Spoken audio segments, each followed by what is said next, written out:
5. I am seriously worried that we have a summer of discontent. 4. Seriously, to get into a pub, I would lie in a sleeping bag outside. 3. I am a jelly donut. 2. Can I just say, Müller's Corners at the time are very expensive. 1. We have liftoff. And another successful blast-off. Welcome again to Planet Normal, the Telegraph podcast with Allison Pearson. Hello. And me, Liam Halligan. This is Planet Normal launch number 6. Captain's log stardate, lockdown ending. Non-essential shops are opening and pubs and restaurants will soon be trading too. I've broken the habit of an adult lifetime by starting to use an electric razor. Those wet shave blades just got too expensive. And Allison Pearson, drumroll, is booked into a hair salon. So what's it to be? Highlights and a light wave? Or a post-lockdown tuck me all off?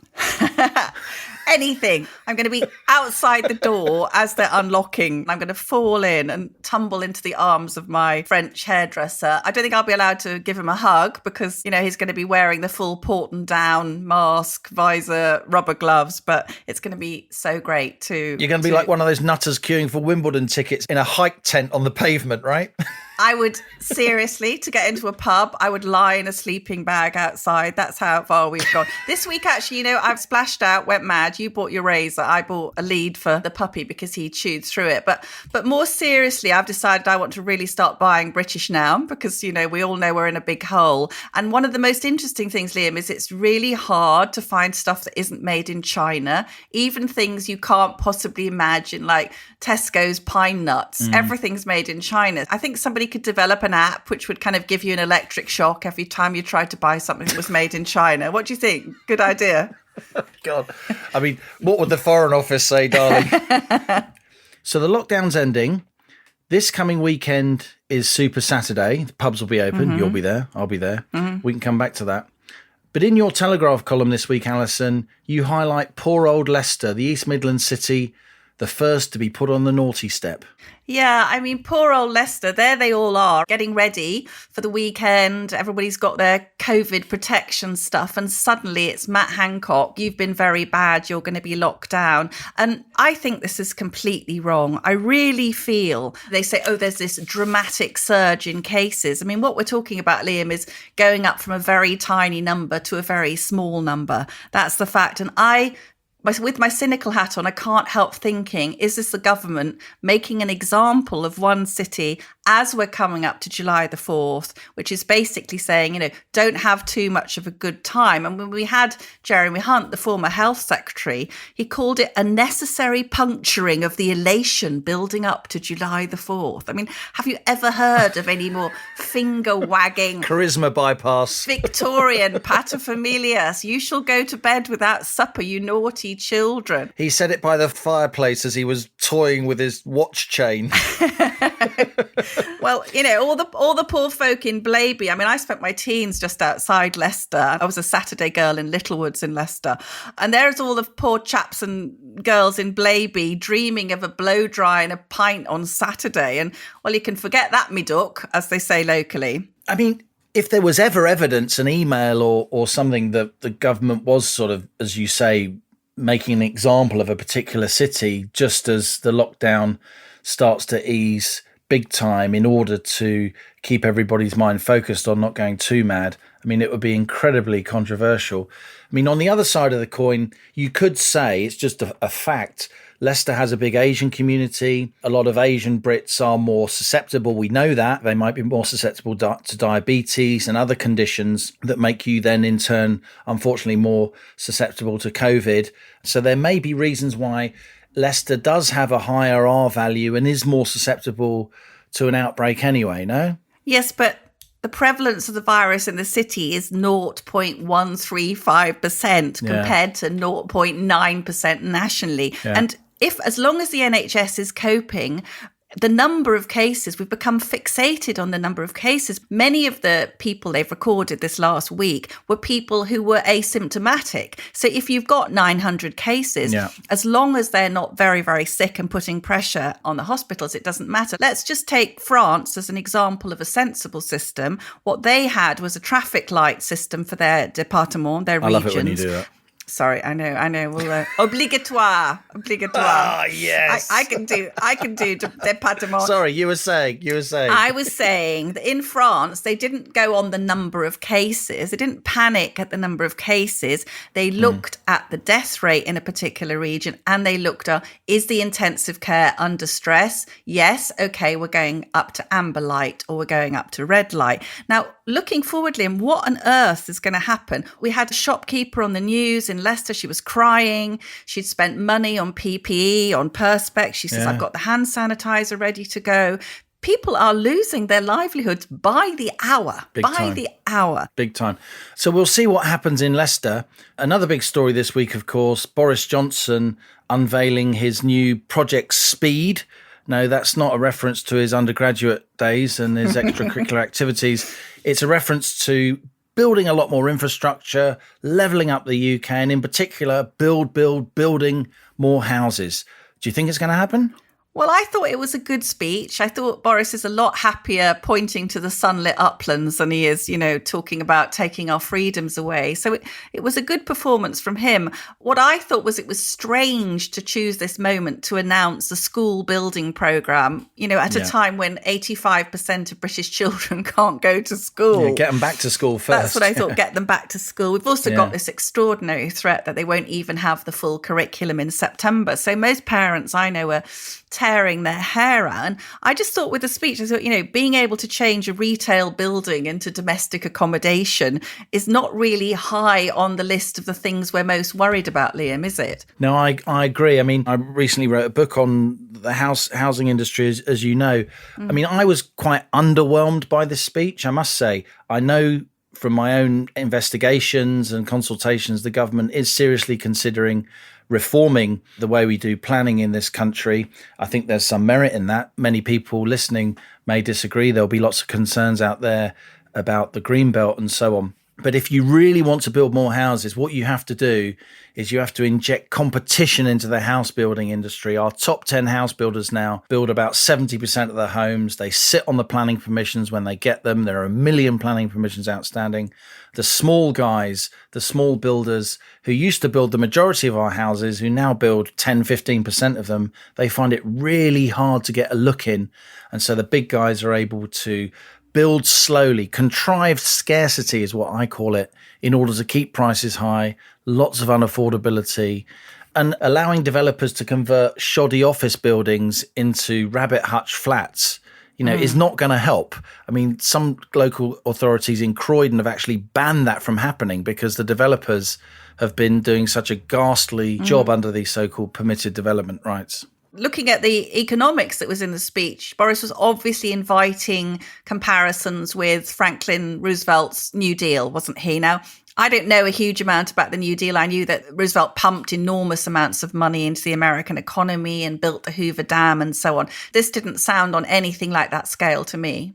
It wasn't on that scale. And of course, Franklin Delano Roosevelt was a Democrat. His vision was very statist. And most economic historians think it was actually the Second World War that got us out of the depression of the early 30s rather than the New Deal. I mean, I would say, without wishing to sound too clever about it, I would say he's following the wrong Roosevelt, because the Roosevelt who really shook up the American economy and did good, I think, was Franklin Delano Roosevelt's Republican cousin who came before him, Teddy Roosevelt, because it was in the early part of the 20th century that Teddy Roosevelt really broke up a lot of huge, big businesses that were basically controlling the economy, overseeing this model of sort of crony capitalism that wasn't doing consumers any good. So I think we need more Teddy Roosevelt and less Franklin Delano Roosevelt. Hello, I'm Christopher Hope, but my pals call me Chopper, and you can too. Just dropping into my second favourite podcast to tell you about another Telegraph show, mine.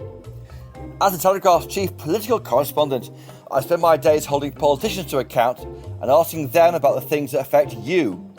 I speak to the top politicians from across the political spectrum, commentators with their finger on the pulse, and of course, my talented colleagues at the Telegraph. So if that sounds like your cup of tea, please search Chopper's Politics wherever you're listening to this. Cheerio!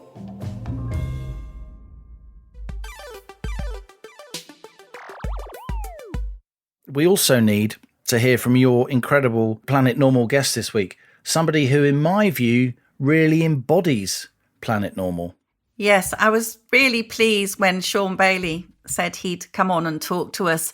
Shaun, of course, now is the Conservative candidate for the 2021 London mayoral election.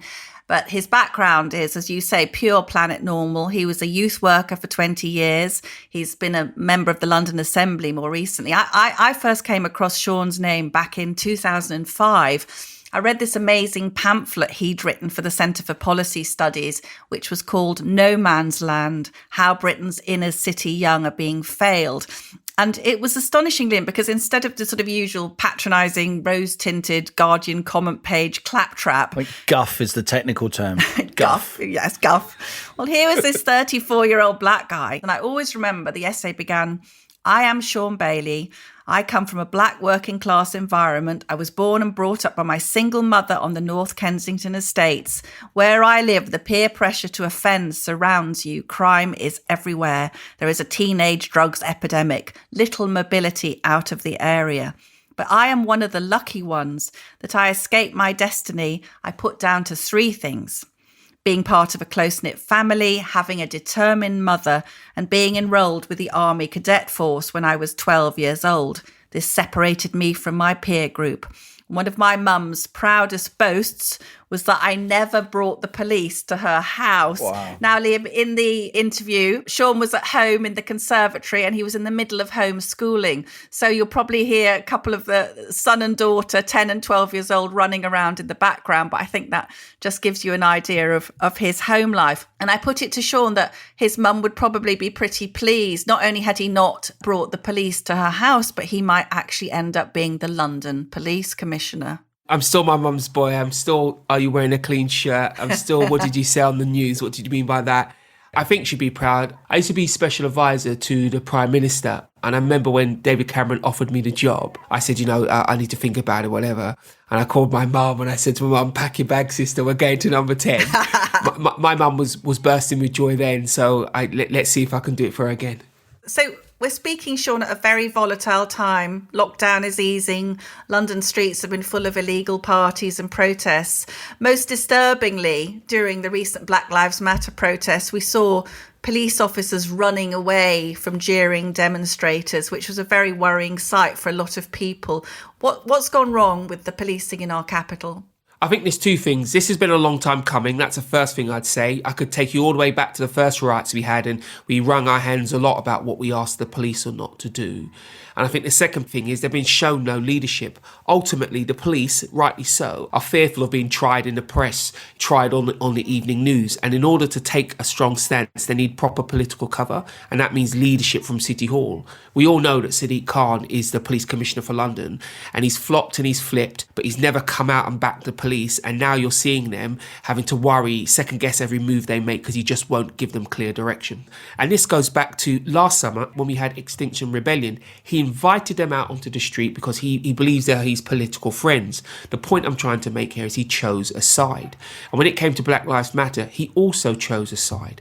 And I've repeatedly said the only side that men can choose is a side of law and order, where you say to people, okay, you have a right to protest, but understand, if you break the law, I will have to send the police out to defend Londoners' property and our liberty to be able to walk around and do our business safely. And he hasn't done that. He reacted one way to the Black Lives Matter protest and a different way to when the far right came out. And what you've seen that said to people is he's picked a side, you may or may not be on it, and then you act in kind of that decision, don't you? And I think he's done us a real disservice by not saying the only side I'm on is law and order. Yeah. What's your fear for this long summer ahead then, do you think, with people coming out of lockdown? I am seriously worried that we have a summer of discontent.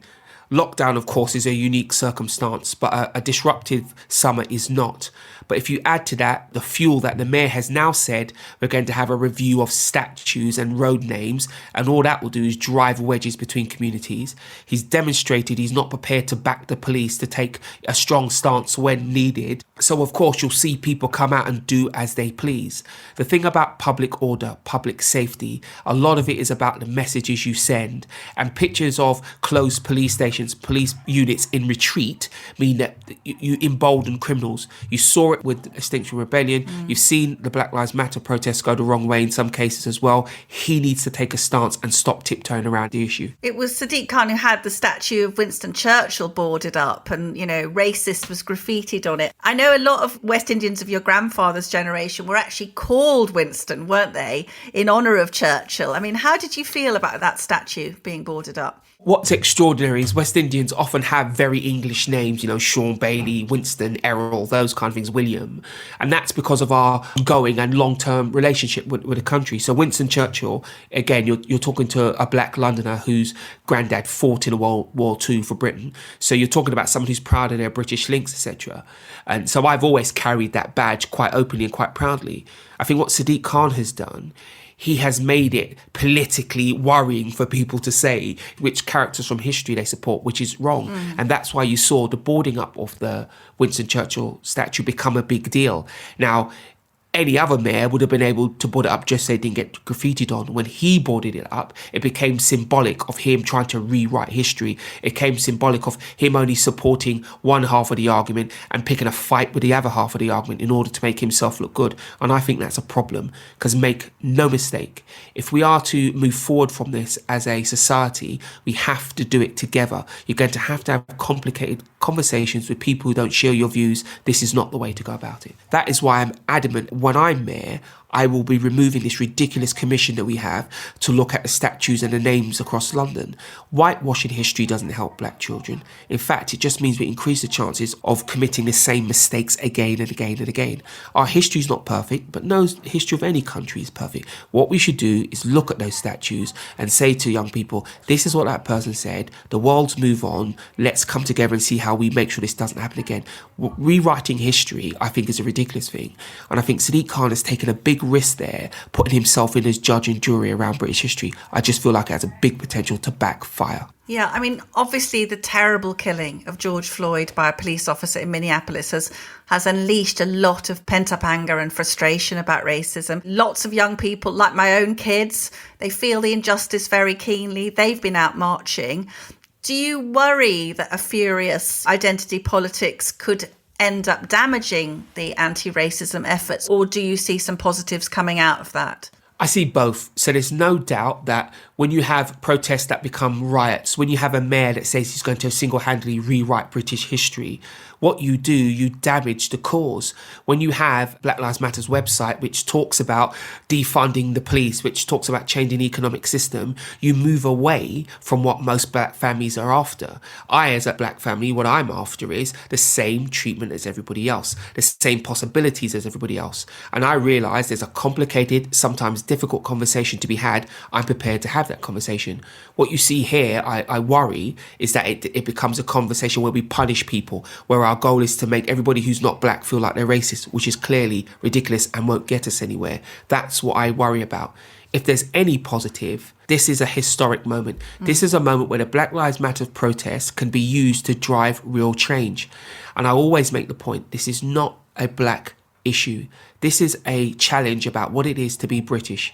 We hold our heads high internationally because we are seen as fair-minded people. Let's show once again we really are. Remember, nobody on the side of justice is asking for extra for black people. We're just asking for the same. And if we can have that conversation without whitewashing history, without falling to political correctness, I think we can actually move the country forward. So Keir Starmer is now saying that the BLM aim of defunding the police is nonsense. Was Starmer's original unquestioning support for BLM, do you think that was an error? What that showed for Keir Starmer is the bandwagon.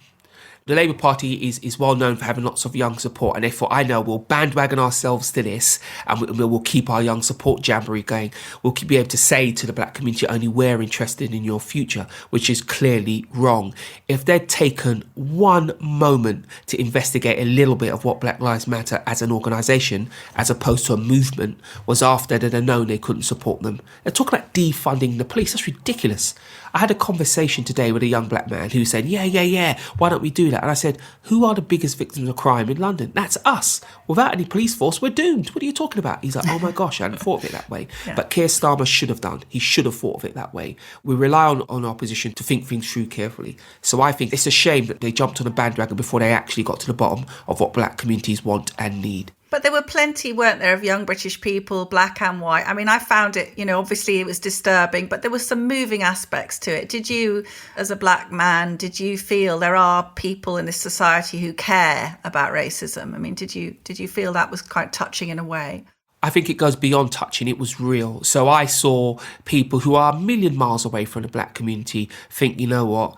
I finally get it, or at least I'm going to try to get it. That's a massive step. And that's why I use the word, this is a historic moment to bring people together. Because as much as people talk to you about racism today, and it is bad, every black person could give you some pretty horrific tale.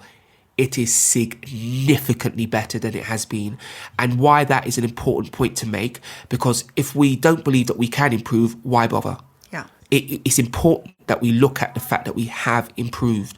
I remember as a young boy spending a lot of my time running away from the local NF. Really? Yeah. I used to live at the bottom of Wormwood Scrubs for a long time. And my friend Gordon and his family, they lived at the top. And to get to him, you kind of had to go through the estate. And that was dodging the NF. But I remember Gordon and his brother being so brave about it, because once you'd sort of fest that you had a black friend, you were all in trouble. But the fact that those two white boys were so brave about it made me think, well, we have allies in this, we're not alone. When you saw senior police officers write a letter and say, we will come out in support of your search for justice, we will look at our own business around death in custodies, around how black people are treated. All of that's really, really powerful stuff. What I didn't appreciate is the Labour Party then trying to say only they are allowed to talk about racism. You saw what they tried to do to Priti Patel, which I thought was actually misguided and disgusting. I'm a black parent. I have children whose future I want to secure, and I don't appreciate it being linked to, left-wing politics around changing the economic system. That's ridiculous to me. You talked about that Priti Patel thing. I mean, all those Labour MPs wrote a letter to her, didn't they, saying that she was gaslighting them by talking about her own experience of racial abuse. I mean, do you get, Shaun, that kind of Uncle Tom stuff from people that you're the wrong kind of brown person if you're a Conservative? Oh my gosh, I could tell you 101 stories. I mean, only last week I had it from both ends. So on one end, on an Uncle Tom, and then I had another letter telling me I should go back to my mud hut. I mean, if I wasn't secure in my Britishness, I wouldn't know what to do with myself. I suppose it goes like this. That's the Labour Party's trick. People often say to me, look, to most black people, I look authentic. I'm a Londoner, I was born and raised here. I come from a poor family. I've walked the walk or whatever, however people want to say that. So they say, so how comes you're Conservative? And I say, do you know the first thing that made me feel like I could be a Conservative? The fact that the left were telling me I could see myself as nothing other than black.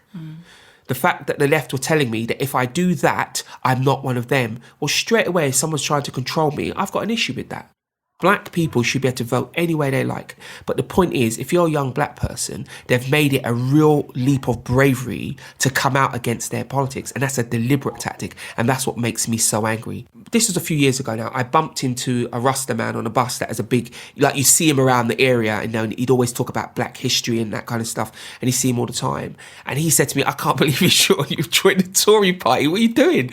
And we had a long conversation. But he said these immortal words to me. He said, it's good that you joined the Tory party. I said, why is that? And he said, because all of the trials and tribulation that we've been through as a community is to give our children the right to do anything they like. And he said, the fact that you feel like the next step for the community, at least as far as you see it, is to be able to join the Tory party is a good thing. It makes some of the battles we've had, it looks like we're winning them. Yeah. So the former Surrey Police and Crime Commissioner, Kevin Hurley, pointed out recently that the biggest danger to young black males is young black males when we're talking about, knife crime. And Kevin says that Stop and Search is largely about helping the black community. What's your position on Stop and Search? I think to some extent he's right. I think we need to have a nuanced conversation about it, because if you go just the policing route, there's an awful lot of time and energy spent on stop and search. Does it actually deliver any results from policing? There's a dubious link there. The other part of it as well, stop and search is not the only thing that happens. The police have many, many more things that they can be doing.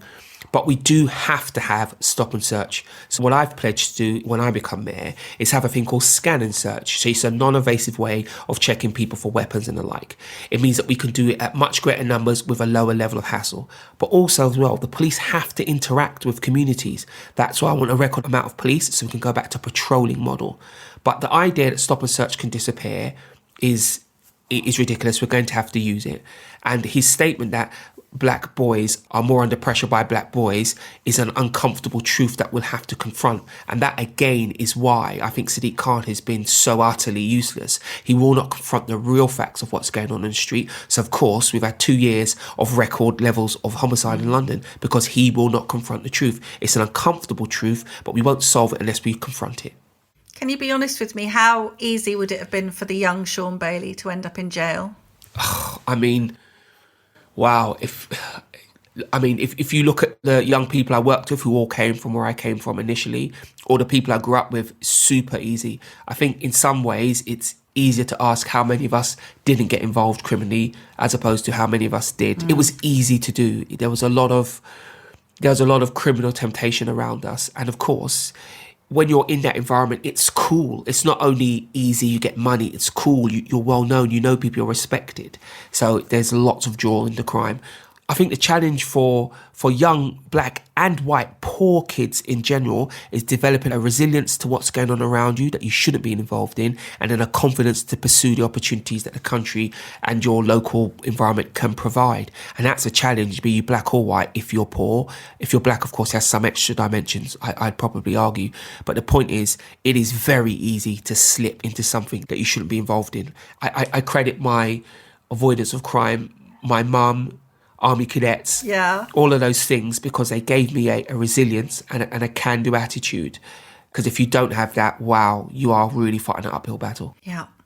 You said on Armed Forces Day last week, outside politics, I'm very proud to serve as an honorary colonel of the Royal Fusiliers with responsibility for cadets. I remember all those years ago, you talked about the Army Cadet Force and some men who'd made a real difference. Can you tell me about that? I mean, why it was so important to me, I met men who were tough in, for what me was a non-traditional way. It wasn't about who you could beat up. It was about providing for people. It was about training people and teaching people. And what you find with military people, they are very focused and very sure of themselves much of the time. And that was really important to me because I was in an environment and I needed individuals to challenge that. And I remember one day that there was a guy, he was a corporal in the paras because my unit was linked to 10 para. And one of the cadets said to him, who's the toughest man in the world? And he said, the toughest man in the world goes to work every day, comes home and feeds his children. And I tell you what, that really stuck with me. I was like, wow, wow. And that stuck with me. And I had an officer called, he was captain at the time, he's now Colonel Conley. He believed in me. And I cannot tell you, every time I did bad, he had this disappointed look on his face. And I just wanted to avoid that disappointed look. Do you know what I mean? And when I did well, I remember one day he said to me, I'm not going to reward you for doing the right thing. The reward should be the fact that you're doing the right thing. And again, that stuck with me. The Conservative Party has changed. We look at the front bench and, we see people from diverse backgrounds. But do you feel they've got your back, Shaun, really? There's still snobbery and, you come across it, don't you? Have you ever felt that? Let's separate this out. Has the party changed? Of course it's changed, if only because people of the society's changed. Has it changed enough? You could always argue no. But what frustrates me is the idea that it's only the Conservative Party that needs to change. Let's look at the Labour Party. When you speak to people of a generation above me who are black, they tell you one of the most racist situations they had to deal with was the unions. And the Labour Party is based on those unions. So they've got a question to answer. Of course, we've all seen the madness with anti-Semitism and how deeply ingrained that is in Labour Party as well. So for me, all parties need to change and progress towards this thing of justice, of equality around race. I think that's really important that we say that all parties have. For me, my journey through the Conservative Party has largely been pretty sweet and devoid of the whole black-white race issue. But snobs exist everywhere. And have I come across them? Of course I have. But part of my role in the world is to face people down like that. That's how I see it. You know, if you do Vanguard and if you're the first, you need to make that a positive experience. And that means taking people on. And I've always been happy to take people on around these issues. Well, you were a really good gymnast as a kid, weren't you? So you can always do like a double back flip over some of these old Tufton Buftons, can't you? I can barely touch my toes these days. I don't believe it. So looking at the funding, going back to Sadiq Khan again, just recently, this shocking announcement that are going to be cuts to the police of 110 million, 290 million cut from transport because of this feared 493 million collapse in City Hall's income due to the coronavirus. If you were mayor, what would you be doing about that? I think I want to look at this in past, present and future. So in the past, Sadiq Khan utterly destroyed the finances of TfL and City Hall. He had a £500 million increase in City Hall spending. He's been bailed out twice for TfL, once for Crossrail, 3.6 billion, and now an additional 1.9 billion. That's the past. The present situation is this. London absolutely has suffered a shock to its income, a serious shock, and we need to make those changes. But the point is, Sadiq Khan has issued those to the government as a challenge. He's basically said, if you don't do this, I'll have to do that. They're fully aware his income has gone down.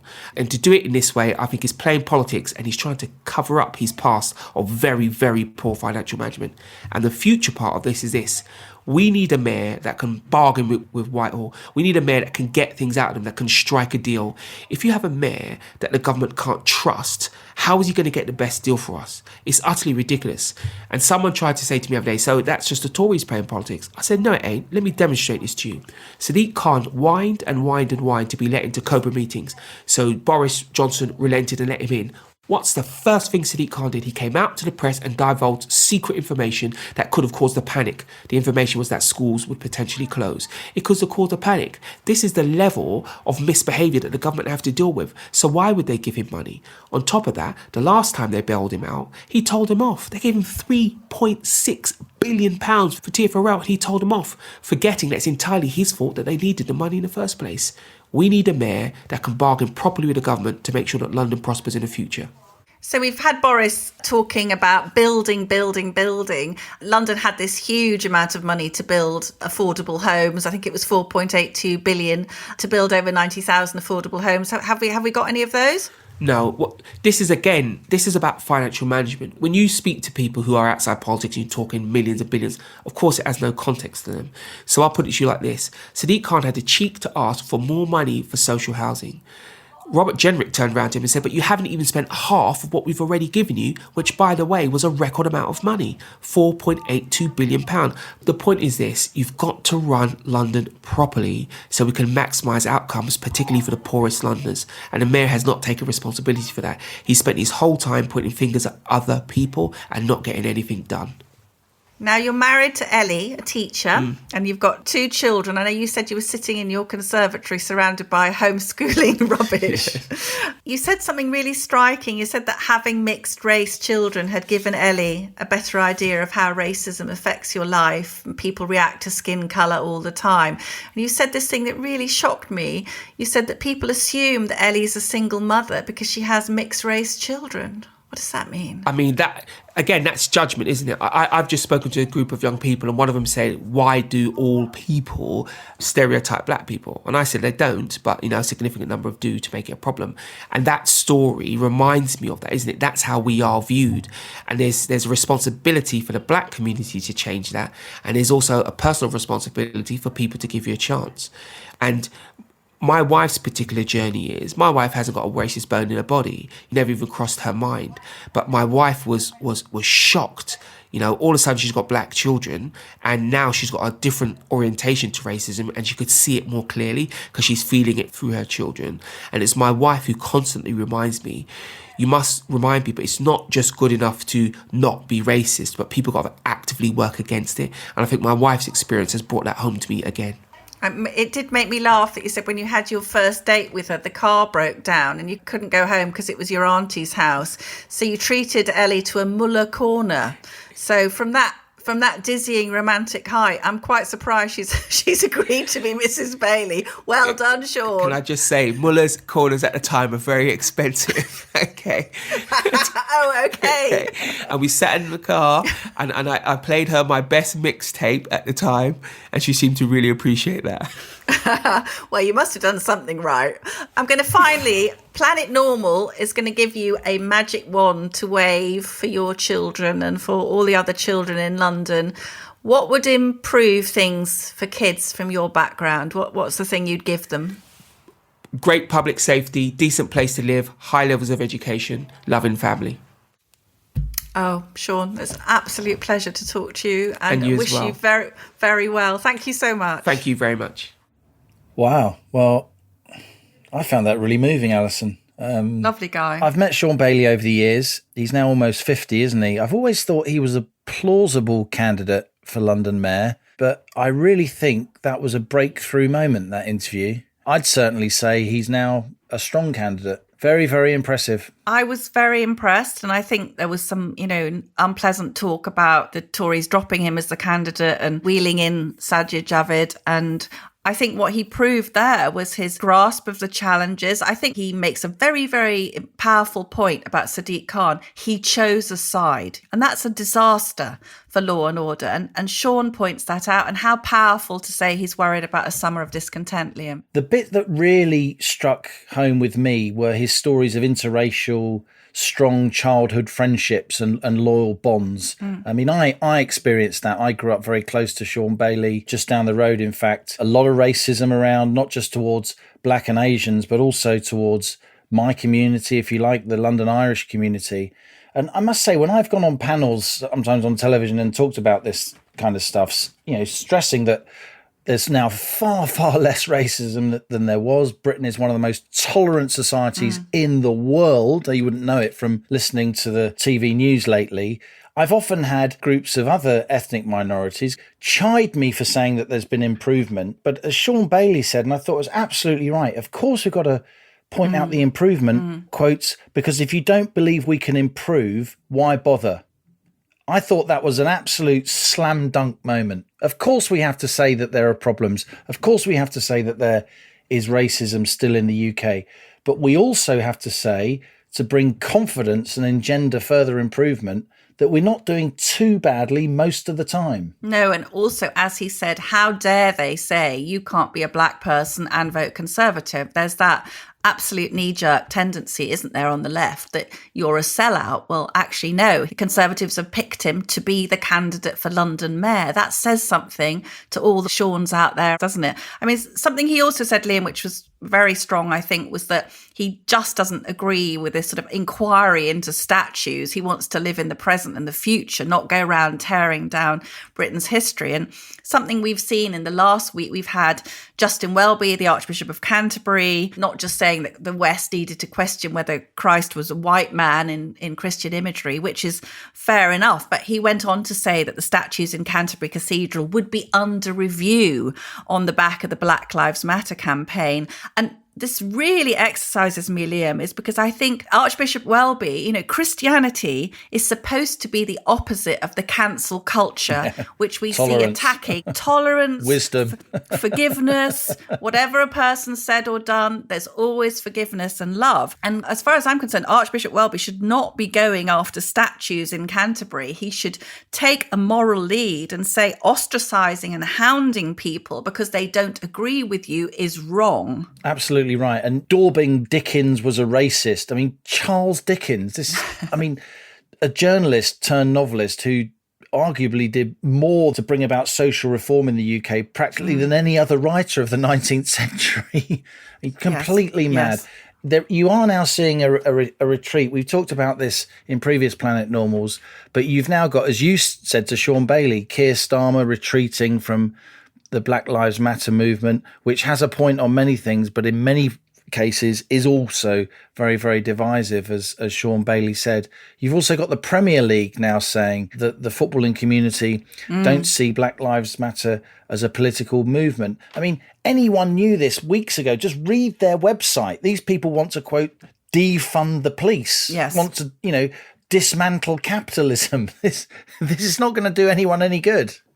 Let's finish with some messages from readers and Planet Normal listeners. The wonderful wave of childhood elfin safety stories from the 50s, 60s, 70s, 80s and 90s has continued, Alison. What's the latest? Got a lovely one. Jenny Allen from West Yorkshire. My husband and I listened to your wonderful podcast, and your health and safety horror stories have us falling off the settee with laughter. I remember, says Jenny, going to a circus in my hometown and watching as a performer threw knives at his glamorous female sidekick. Back home and inspired, I raided the cutlery drawer and stood my little brother against the shed door. How I missed him with my mum's Bakelite knives, I will never know. Great sport, but my little brother possibly scarred for life. He reads The Guardian. Well, childhood trauma can do that to you, Liam. But there's so many of them. I mean, they're absolutely brilliant. I said last week that we went to scout camp in the back of a furniture lorry. Yes. Keith Warman told me about his scout experience. When he was in a scout troop, they went to the county jamboree at Weston-super-Mare in 1961. We travelled along with all our kit in the back of an open-top lorry supplied by the local boot and shoe company in Street, Somerset. And Keith sent to us, as an attachment to the email, a fabulous press cutting of lads from the 2nd Street Scout Troop in that open-top lorry. Happy days. Yeah, lovely photograph. Just to keep the theme of people being able to laugh at ludicrous things, we've had quite a lot of reaction to the Leicester lockdown. Chris, he said he was writing to Planet Normal from the Leicester military occupation zone, and he sent me a picture of Leicester Cathedral. Underneath was a caption, "Welcome to Leicester, historic city, twinned with Wuhan." And also, this is brilliant. This is from Pav from Leicester, suggesting the rallying cry, "Je suis Leicester," or "Ich bin ein Leicesterer." So the people are rising up against their Matt Hancock and the oppressors. Ich bin ein Berliner, said JFK, which actually translated to "I am a jelly donut." So that's it. Voyage number 6 to Planet Normal. Mission complete. And if you want to comment on anything we've said or anything in the news over the coming days, do write to us at planetnormal@telegraph.co.uk. Planet Normal is free to listen to, and you can do so on the Telegraph website or by subscribing on your podcast app. Now, subscribing to the podcast on an app is different to being a subscriber to the Telegraph. There has been some confusion about this. If you subscribe to the show on a podcast app, all it means is that it will automatically load the latest episode for you when we release a new one. And I'm told by my own mother that works. If you'd like to listen to Planet Normal on a smartphone or a tablet and you're not sure how to subscribe to it on the app, please email us because the magical Louisa will sort it out for you. Hooray! planetnormal@telegraph.co.uk, and we will banish your difficulties. Well said. And if you're not already a subscriber to the Telegraph itself, as a Planet Normal fan, you can get your first 30 days free, and that gives you access to all the Telegraph's news services, including Alison's brilliant column and my weekly column. You can do that at telegraph.co.uk/normal, and we'll put that link in the show notes too. And thank you so much, as always, for your positive ratings and reviews. I'm reading them and they're so good. I think Liam's been writing them, but he I thought tells you were me, writing them. I mean, they're saying things that I would definitely write, so I'm thrilled. Do keep them coming because they really help other listeners to find us. I particularly enjoyed this review from a listener who goes by the name of Burger Bin. "Thank you. At last, something to listen to that's not infected by the woke virus," said Mr. or Mrs. Bin. "Refreshing. Great interviews and exchanges of opinions." So as we leave Planet Normal and speed back to our mad, mad world, thanks as ever to our producers Louisa Wells, Elliot Lampitt, our editor Theo Laludis, and to the Telegraph, which lets us get away with thinking and speaking like normal people. So until next Thursday, it's goodbye from me. And it's goodbye from him.